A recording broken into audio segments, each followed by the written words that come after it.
You're listening to Veeam Partner Perspectives with Eric Doherty. Welcome back to the Veeam Partner Perspectives. I'm Eric Doherty. It's been a while since our last episode, and I'm glad to be back with you. My guest today is Ken Liu, Director of Systems Engineering at Veeam, whose team is focused on regional channel partners. Ken also happens to be my manager. Ken, welcome to the podcast. Can you share a little bit about your background and your current role at Veeam? Of course. And thanks for having me on today, Eric. My name is Ken Liu. I'm a Systems Engineering Director here at Veeam. I've been here for what seems like a lifetime. What is it, 11 and a half years? Yeah, it's been a lifetime, my gosh. So my first job here at Veeam was actually as a channel SE back in January of 2011 when we first formed the team, which then, even in that time as a $40 million company, I thought was a testament to our commitment to the channel. Provide dedicated technical resources. So that's how we knew we were going to grow. I then did some tours on the customer-facing side as an SC and eventually SC manager supporting our Southeast and Mid-Atlantic SLED and commercial teams. And about 5 years ago, I came back to the channel side of the house to build out our regional channel engineering teams. And it was around that time that I had the privilege of running into you, right, Eric? That's right, way back to Microsoft offices, right? Exactly. So, of course, as part of our team charter, as you know, is to, number one, evangelize the merits of our technology to our partner community, and then enable and support them to serve their customers and grow their business through Veeam Power Solutions. Yeah, that's kind of where this podcast was born out of, just another way to evangelize our message out to the partner community. So that's why I'm super grateful to have you on, because it's like two evangelists getting on to evangelize. So it's going to be, there you go. I've been looking forward to this one. Yeah. So, as part of this channel team, something that we do every year and you've been a part of is the arranging and getting feedback from partners. And we all are responsible for that, honestly, but there's some ways that are more informal through the meetings we have. And there are other ways that are, formal, like the TPAC. So we're always trying to find out what we can do better, what's working, what's not, what are they hearing in the field, and ways to collect that information and get it either directly to our senior leadership or product teams, or us collect it, curate it to get it to them. So one of the ways that we do that is through the TPAC. So can you explain what a TPAC is? Sure, I'd love to. TPAC, first of all, stands for Technical Partner Advisory Council. And it's really, it's not a new concept. I know of other companies that do it, perhaps with a different name, but the purpose and goals remain the same. And that is, number one, for us at Veeam, if we're going to be a 100% channel-driven company, we need the feedback and guidance from our channel partners to let us know where we're aligned and where we're missing the mark. That's so important to us because we can't grow without the channel. We never have, and I don't see us deviating from that go-to-market model. So it's really, really critical to us that we can grow and evolve with our partners in our journey as a company. I mean, that's the way that, which by the way has been a great story in the 11 years that I've been here. Yeah, I think, first off, you've seen plenty of companies that say they're channel first, channel only, channel, we are channel. We don't sell anything without channel. So we need that feedback. And I'm glad that we have these methods for collecting that info. How many years have we been doing this kind of council? Do you have any idea? Gosh, it's been more than 5, actually. Okay. I think it was probably about almost 8 of that we've been doing this. So. Okay. Yeah. So that's part of that maturing process as the company's been growing up to get out there and more formally get that information. I mean, it's so necessary because, and really anyone, any company, if you're an insider, you hear, let's just call it for what it is, the Kool-Aid, just as we've worked together on the hands-on lab offering, we could do as much QA and review as possible, but until it goes out in the wild, it gets exposed to customer use cases, we don't really know how it's going to work. And that's what these TPACs are so valuable for. Partners are able to share, all right, guys, you really missed it on this one. Here's how we can make it better.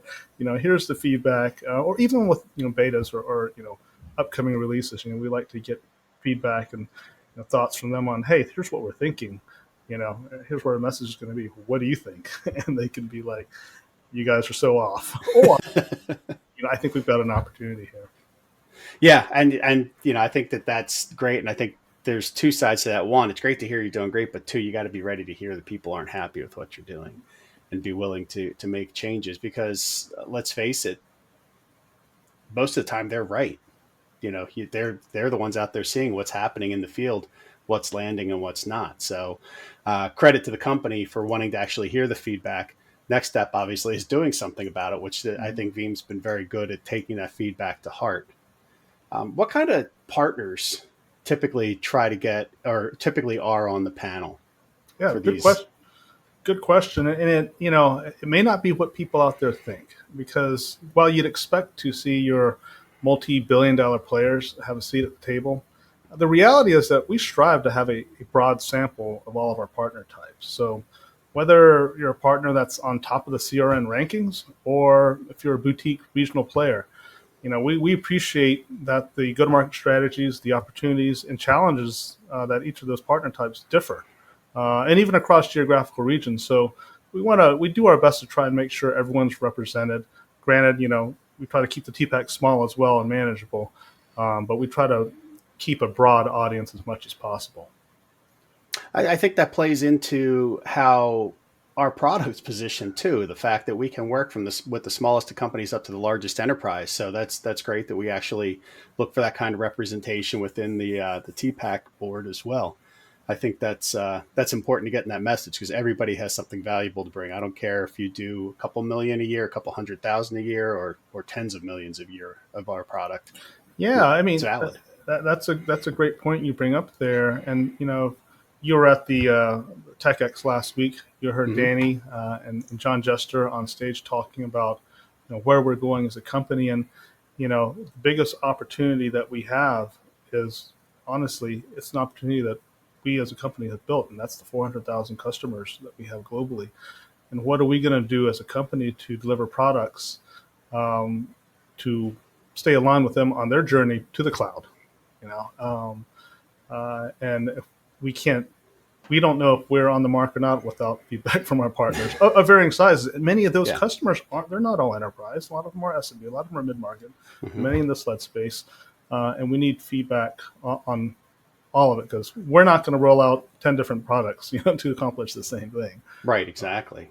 It's a very tough balancing act, so we need all the feedback we can get. Yeah, and that's just it. And it has to all be taken in, and then people above us have the hard job of figuring out how to make that work across those different different levels of customer and levels of partner. And I think they do a great job with it, as we'll get into in a little while. So we talked about what kind of partners. How do partners get involved in this? So I'm sure that after people listen to this, you're like, I want to be on that council. How do I get there? Any insight you can offer into how folks get involved in this? Yeah, no, it's always great to feel needed, right? But we do try to keep these small. I think exclusive would be a strong word, but small. I mean, we invest a lot in these things, right? So we want to make sure that we have the right partners, and the right partner doesn't mean the biggest partner or the smallest partner. Right partner. Bottom line, what we're looking for are partners of varying types and locations who I would say have great synergies and align well with our team. I mean, Eric, you work with some partners and you guys just feed off of each other. It's great. There's a great cadence going on. There's great chemistry. There's other partners that, we don't. That's okay. They may not lead with us, but,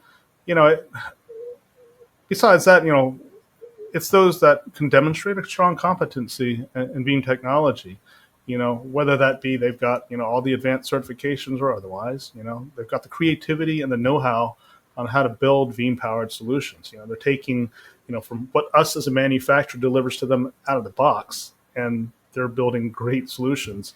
And they're sharing that, with the community and giving us feedback on, here's what I'm thinking. It'd be great, even better if you guys could do this, some of the more advanced partners out there can do that. And obviously they've already got a healthy, established, and vibrant Veeam install base so that they can provide feedback from their customers on what's working, or not. I mean, as we pointed out a few minutes ago, one of our biggest opportunities is that install base that we've built in the 10 plus years, and we can't scale as an organization. Our partners are a virtual extension of us, and we need them to. They're the ones that are talking to the customers every day. So getting that feedback on, hey, this is working, or here's a new product from me. What do you think? Is so important. Yeah, I agree I mean, it's one of the best ways we have of getting feedback. And the people that are on there. So it's interesting. You mentioned, the partners that have all the certs. It's not necessarily the people that have the certs that are on this board, because it may not be the technical people. It's more likely to be the business leaders of the technical side of the business, or somebody that is in the know on the sales side of the organization that's on the council, that's the representative for that company, as opposed to, it's not going to be the frontline architects or somebody like that in most cases, because it's somebody that's more business oriented in a lot of cases. And maybe they bring the feedback from the rest of the team, but that's kind of the level of person that we put on the TPAC. Is that correct? Yes and no. It's going to depend, really. I mean, it's in general, pretty much what I described earlier. It's a well-balanced representation of partner types from coast to coast, regional partners, national multi-billion-dollar resellers. But in terms of roles and positions, I think that first of all, titles vary by company, but it also, in general, there's some variance there. So it can be anywhere from lead solution architects that are actually doing the designs and delivering the solutions to VPs of engineering in the room. All great engineering minds, of course, but the key here is people that are influential within the organizations. It in some cases, yes, we've invited some VPs of engineerings, and they've been respectfully like, hey, appreciate the invitation, but I'm not close enough to the data protection side of the house, so I'm going to nominate our lead architect, who is puts the stamp on every single Veeam solution that goes out the door. He or she would be able to give you the right feedback on what's working and what's not. So those are the type of people we want, influential folks within the organization. And there's two tracks typically when we do one of these as well. There's one that's more technical and one that's more business oriented. Is that correct? Okay, well, related to that, yeah. There's the TPAC, which is this. Then there is a PAC, Partner Advisory Council. And they happen at the same time. They typically happen at the same time, and the PAC is composed of sales leadership from very similar types of partners. As I described, those that have that healthy Veeam business, those that have invested in Veeam and have high potential, to continue to grow with us. And it's not necessarily a technical and a non-technical from the same company going to each. It's not the same organizations represented at both tables. It could be a mix, right? Just based on who we talk to and who's invited and who's able to do it. Correct. And that's one of the ways that this PAC and TPAC have evolved over the years. I know in the past it has been, they've selected partners and, they've sent a business as well as a technical representative from the same partner. But sometimes, as we know, those sides don't always match. So lately we've had more flexibility to, going back to, let's get the right partners, from a technical perspective. So in other words, it's not always one-to-one. Okay, that makes sense. It's great when it is. Well, you get the same messaging, or sometimes it's a smaller company where that both those roles are the same person. So it's which table to go sit at. Or maybe they spend a day at each, one at each, or something like that. Good point. I mean, there was one that a partner that used to support out in Western Pennsylvania that came to a TPAC recent memory, and who they sent on the business side was the CTO.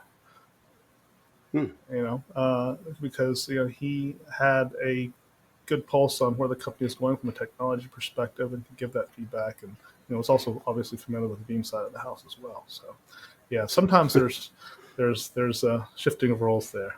So the moral of the story there is there's no one type of person that's the perfect fit for this. It depends from organization to organization. So not always, but I would say on the TPAC, it's generally going to be someone that is pretty versed technically, because we will go into some pretty deep topics around the product in many cases, and so not something that most sales-minded people wouldn't want to participate in. It's just Not Might something start to that, lose them partway down the path there. yeah, we're Fair talking enough. about a full day here. So Yeah. Want to keep them involved. Don't want them yeah. checking out and counting ceiling tiles or Well, something. but Yeah. it's also, as we're having these sessions, we want people to be active. We want people to voice their opinion. It's so important, and so and This is share one of their those things where if experience. the Veeam person's talking less, we've done a good job because we want to hear what they have to say. Exactly. Yeah. Yeah. Okay. What kind of changes or improvements have you seen come out of these, having maybe not necessarily been at, but you've been aware of, what'd you say, eight major ones of these? What kind of things have you seen come out of these? Yeah, over the years, I would say quite a lot. And I guess our biggest challenge is, I know with customers and oftentimes partners alike, you want immediate results. Yeah. And as you know, working here at Veeam speed doesn't always mean fast, but eventually we will Learned that. Yeah. try our best to get the job done and deliver something that is reasonable and quality.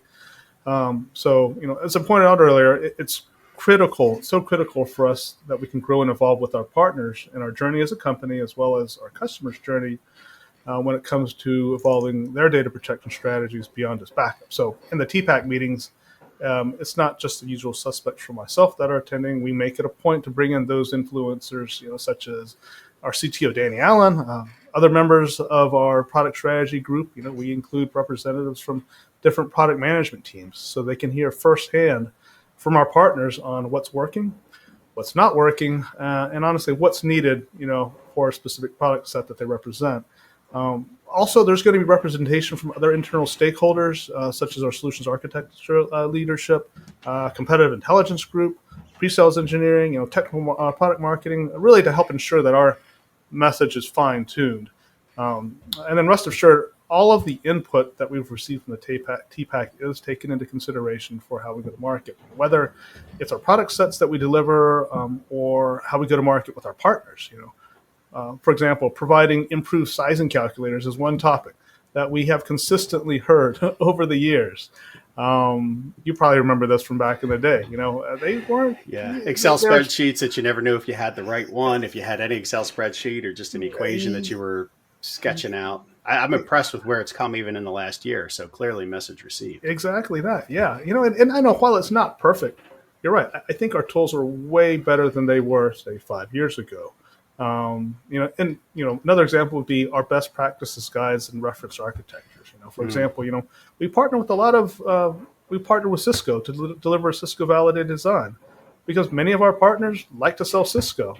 Yep. And providing a supported reference architecture, frankly, is can be very important to help grow that business for them. So so we made sure that we could deliver on that. Also, best practices guides for our cloud solutions, like feedback for AWS, feedback for Azure, GCP. That's been a super popular request, in the last 2 years because, well, if nothing else, it didn't exist. Right. So we actually made that publicly available just yesterday. But that's the type of feedback or examples of feedback we get from the TPACs on, hey guys, we need this. When can you deliver it? And Veeam eventually, bringing these things to the table. And and of course we open these up for feedback as well to continue to make these better as well. Yeah, I have noticed the feedback loop never closes on anything here, and especially on the technical side because of our forums and things like that. I mean, I've told multiple partners that our forums are the best place to go do a feature request because those actually get scanned nonstop for what's popular, what's getting upvoted as far as feature requests go. So that's the first list that's usually made for what's going to be in the next version. So I tell people constantly, if you think it's something we should have, go put it there. Telling me is nice. I can go tell somebody internally, but it doesn't have as big a voice as you saying it directly through that forum.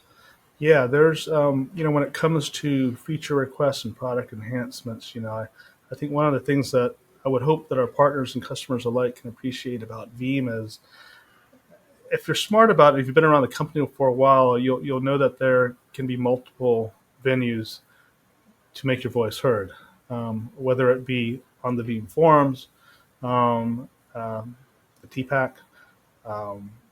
There are, and I think there was a session at Tech Expo last week that covered some of this. All the different ways that we can harvest feedback that eventually roll up into product management. I learned there are people scanning Reddit.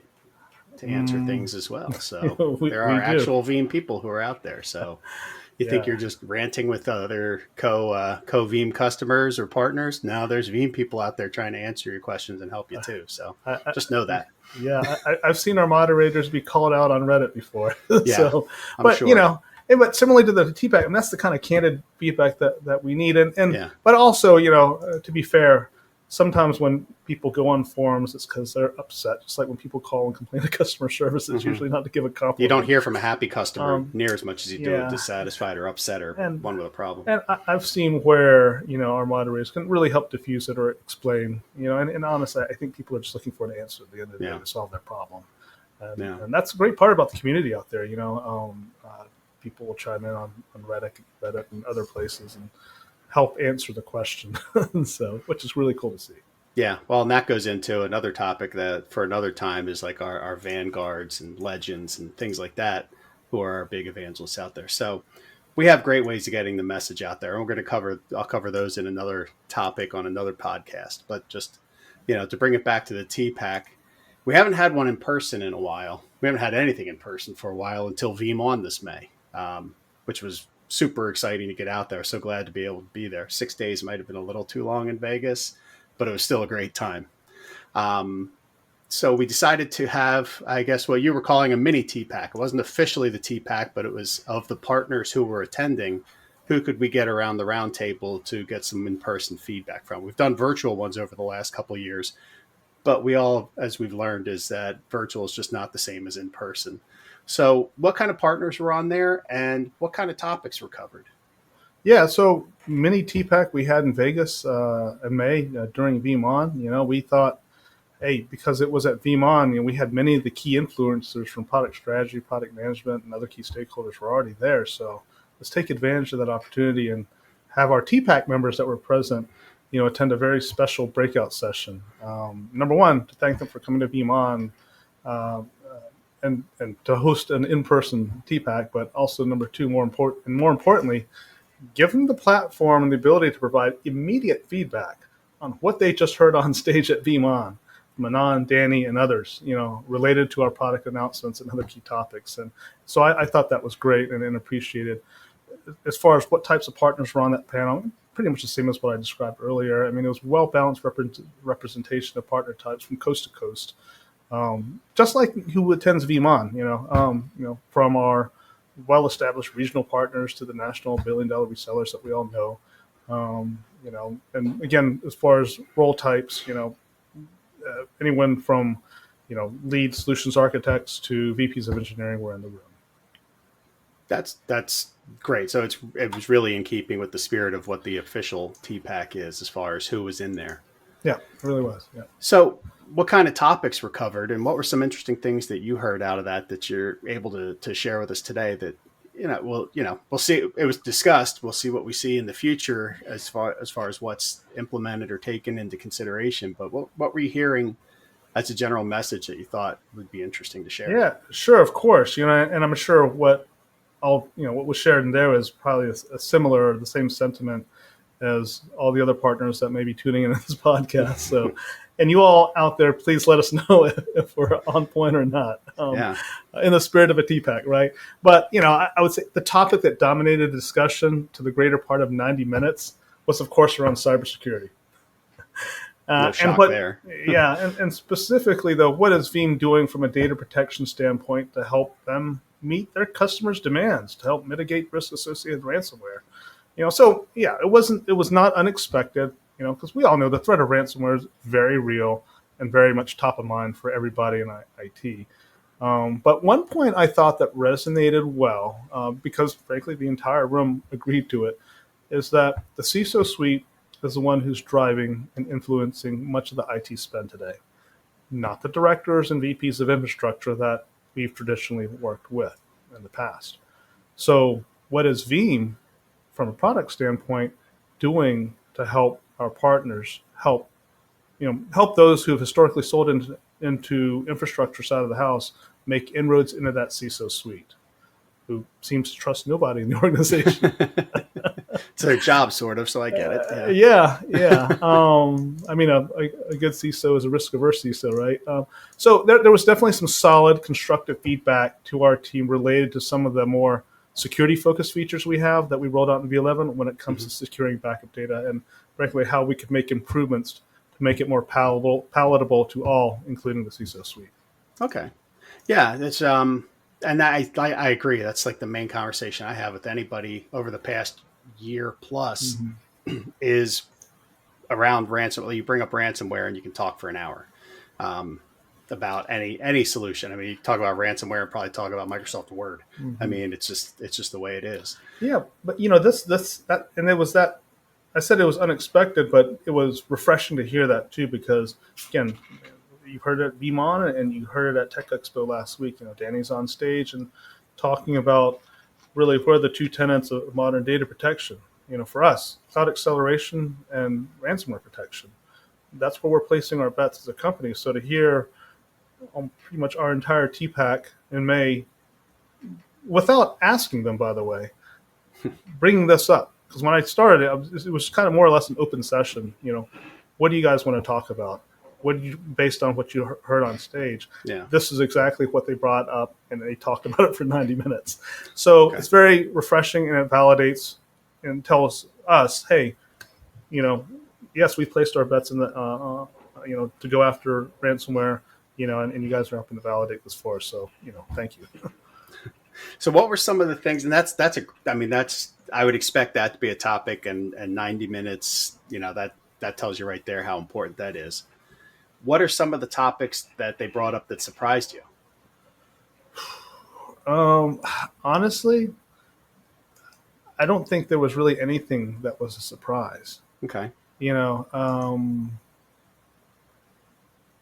Because I think in general, and this just comes from our pedigree of being I think, in my biased opinion, a 100% channel-focused company. It's nothing that we haven't heard before. Mm-hmm. I think when it comes up in a TPAC, as I mentioned, it does help validate things that we were thinking, or maybe plans that we've made. So I would say rarely is there anything surprising that comes up. Good. Because we're already on top of it. It's like going into a parent-teacher conference and being shocked at what the teacher says. You don't. Yeah, I mean, we've obviously heard feedback, data points, conversations that you and I or some of your peers have had, throughout the year. So I like to think that we're already aware of much of it. It's just I think the difference is, when I hear stuff from you all, as well as our extended teams, we provide feedback, up the chain. They're hearing it as well. Mm-hmm. But when those key influencers, from product strategy, product management come into the TPAC, they're hearing it again firsthand from the partners. So It does help that reinforce. And hopefully for the partners out there, it shows that, this, it works. It can be effective, We need their help to help us, if we're advocating for them, and their customers, it helps to hear their voice and to help instill some change. Yeah, it's one thing for us to take it to, but for them to have that direct voice to people that we don't even necessarily get to talk to every day, that's huge. Mm-hmm. And, again, not every partner could be at the table, but the ones that are pretty representative of everybody and have those same thoughts and concerns and needs. So I think that is tremendous value. And I mean, it's a chance for people to bring up the stuff that we get asked all the time in the field. Like my favorite always is when's Veeam going to come out with an appliance is always a fun one. That came up too. Of course that came up. But again, it was something that is to your point, you hear it all the time, Yeah. And we hear it all the time too. And product management and product strategy, they heard it again too, but whether or not we do anything like that in terms of VBR, and my 2 cents for what it's worth is I don't think we need an actual appliance. I think, it would be cool. I think personally we're better off the way we do it and just keep coming up with good guidebooks on how to build it. Yeah. Or maybe for 1 or 2 components have an OVF or something like that. Honestly, with today's supply chain issues, and I think we heard that, China's rattling the sabers this morning about Yeah, Taiwan. reading that. Should be and fun with the next few days, right? With all the semiconductors that come out of that country, I don't know that we want to get into the hardware business. No, I'm with you. There's good companies in the hardware business, and what I see with these established multi-billion-dollar companies they're struggling with right now, why would I want to be a new guy in there? If you look at where we're going with our strategic workloads and our 2.0 products, I would say, not actually version 2.0, but So our 2.0 products, just for folks that may not know that nomenclature, that's things like our next gen, like AWS, Azure, Google, the upcoming Salesforce. Things for different SaaS. So even like Office 365, Microsoft 365 falls into that as well. So when we talk about 2.0 products, we're talking about that next gen, not the traditional inside the house data center type product. Yeah, and those products are downloadable or available in those marketplaces as pretty much turnkey appliances. Yeah. So there you go. And I'll reference our data protection trends survey that we send out at the beginning of each year. I think you're probably familiar with that, right? 3,400 IT decision makers at companies of over 1,000 employees or more. And what we found this year was 49% of those companies responded saying that. Those companies responded saying 49% of their workloads were now hosted in the cloud. In other words, outside of their data center.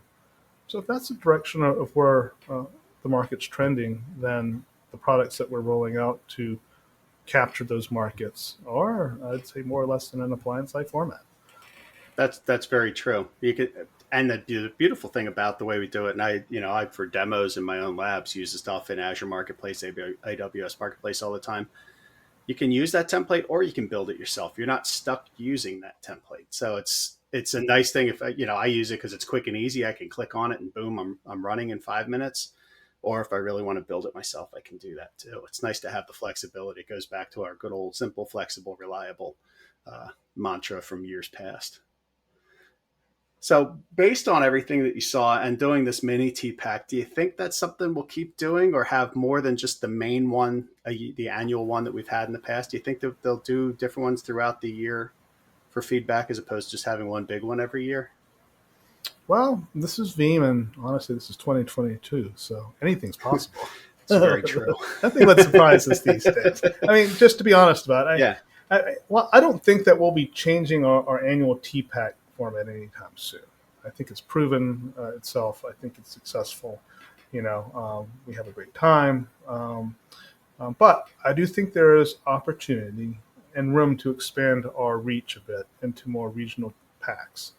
Okay, really to help make sure that can be more inclusive of as many voices as possible, because we can appreciate that not everyone can or wants to hop on a plane to hang out with us for a few days.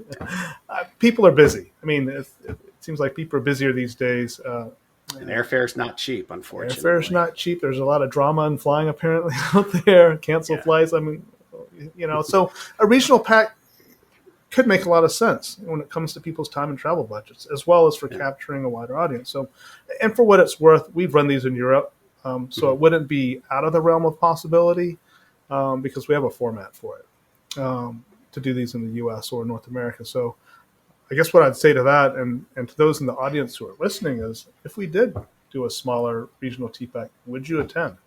So if you've got feedback on that, please let us know. Ping Eric or myself directly. Yeah, you know where to find us on LinkedIn, or our email addresses are easily guessable if you don't already have it at Veeam. We're first dot last, so don't spam me, please, or Ken. Ken's name's easier to spell than mine, so please don't spam him either. You'd be surprised how many people misspell it, all 5 letters of it. That's bad. You give almost as many letters in your whole name as I have in my first name. Well, when I create email addresses, I have to add, change my name because I have to add characters to it. Oh, they tell you it's too short. That's too great. Short. That's great. That's an invalid name. Thanks. That's self-reassuring at the beginning of a day. When's the next TPAC? So we do them annually, and we've had to do the last few virtual. So what's on the docket for the next one? Next one's going to be in October. This year. Yeah. In person or virtual? We're shooting for in person. Yeah. Exciting. course, it is 22. Things could happen in this world, but the monkey plan right punks now, or pox or whatever. Yeah, exactly. You never know. Not trying to get people stirred up, but I never know what's going to happen. I mean, I don't think any of us expected 2020 to happen, and it did. So, no. But I didn't expect right it now, to still be happening in 2021. That's for sure. right. So, plan is for October, early October. Specific date still TBD, but we have an idea of when it is, and we're planning to host one in person, for the second half. So, awesome. Yeah. And it comes with such great feedback. I think it's fantastic, especially going in towards the end of the year, and knowing that we have new products coming and the feedback that we get from the channel and how we sell and how we position, just not even about the products in general, but just the positioning and everything gives us ideas for what to plan for when we hit the market and go out there trying to sell and co-sell with our partners in the new year. So it's great timing for that. Yeah. Yep, exactly. Yeah, the second half's going to be a busy second half for us. I mean, you've seen the product roadmap for the second half. There's a lot of stuff coming out, or we're expecting to deliver in the second half. So I think having a TPAC in October will be very timely for that. Not just to follow up on what we discussed at the mini TPAC, but to get early feedback on here's what we have. Here's what do you think? Tell us. Is this going to resonate with your customers or is it not? Well, Ken, thanks very much for joining me today. I really appreciate the time that you spent. Again, I'll talk to you probably 10 more times this week since we are on the same team. And everybody out there, thanks for joining us. It's good to be back. And we will not have as big a gap between this episode and the next one. So thanks for listening and see you in the next episode. This has been Veeam Partner Perspectives with Eric Doherty. Thank you for listening.